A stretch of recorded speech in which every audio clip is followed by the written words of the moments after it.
You find a vulnerability in Google's code. Something serious, an authentication bypass that could expose millions of user accounts. You could sell it on the dark web for $50,000. You could use it yourself. Or you could report it to Google and pocket a legal payout that same week. That's the deal bug bounty programs offer. And some hackers are clearing over $1 million a year taking it. The question isn't whether the vulnerabilities exist. They always do. The question is, who finds them first, and what they do next. Bug bounty programs are formal agreements between companies and outside researchers. The company defines scope, which systems, which domains, which types of bugs they want tested. The researcher probes those systems, finds something real, documents it, and reports it through a platform like HackerOne or BugCrowd. If the company validates the finding, they pay a bounty. The amount depends on severity. A low-risk bug might pay $300. A critical remote code execution vulnerability in a major platform can pay over $100,000. Google has paid out over $50 million in bounties total. Microsoft has crossed $30 million. The system exists because companies can't test everything themselves. A major tech company might have thousands of engineers and a dedicated red team and still miss something. Bug bounty programs tap into a global pool of researchers with different tools, different approaches, and different blind spots than the internal team. Diversity of attack surface knowledge is the whole value proposition. Hackers who specialize in one narrow area, say, OAuth implementation flaws or server-side request forgery, will find bugs that a generalist security team walks past every day. The company gets coverage it couldn't buy any other way. The workflow for a serious bug bounty hunter is methodical. Reconnaissance first. Map the target's infrastructure, subdomains, IP ranges, technology stack, endpoints. Tools like Shodan, Amass, and Subfinder automate a lot of this. Then you look for attack surface, login pages, file uploads, API endpoints, OAuth flows, forgotten admin panels. You're building a mental map of everything the company has exposed to the internet. Most of the easy stuff gets found fast on high-profile programs. The real money is in the overlooked corners. Acquired companies with legacy code, beta features, or mobile app backends that aren't tested as thoroughly. Severity is rated using CVSS, the Common Vulnerability Scoring System, a score from 1 to 10. Anything above 9 is critical. Critical means an attacker could execute code on the target systems, access other users' data, or bypass authentication entirely without any user interaction. These are the bugs that make companies sweat and pay large. Below critical, you have high, medium, and low, each with different bounty ranges. The art isn't just finding bugs. It's finding critical ones.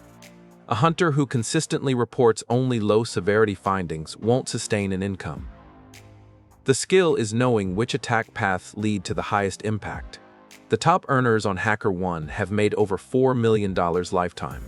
One researcher, known online as Hacksta4OCOO, has earned over $2 million from a single company.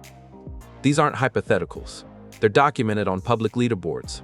But the median bug bounty hunter makes far less. Most participants earn under $5,000 a year. The income is highly skewed toward the top.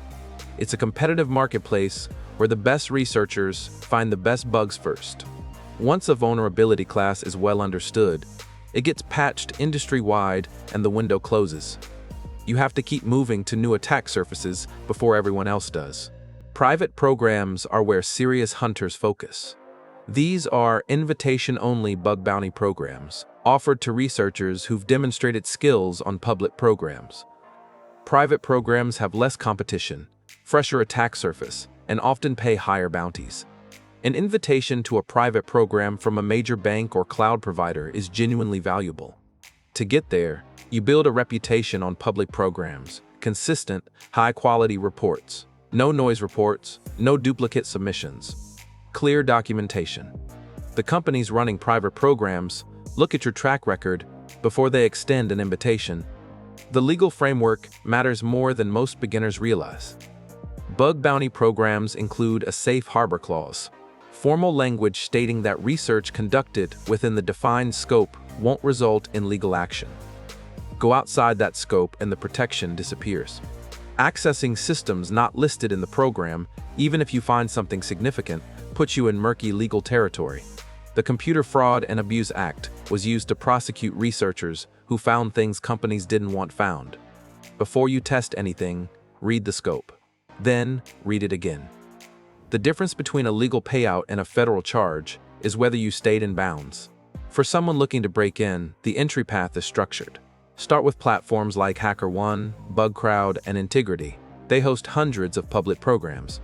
Practice on intentionally vulnerable applications. Hack the Box, Try Hack Me, DVWA. Learn one vulnerability class at a time until you understand it deeply. OWASP Top 10 is the baseline. Business logic flaws, IDO or vulnerabilities, and authentication bypasses are where the real money concentrates. Write reports clearly, describe the vulnerability, the steps to reproduce it, the impact, and a suggested fix. A well-written report on a medium-severity bug will earn more respect than a poorly documented critical. Companies have a hole in their defenses.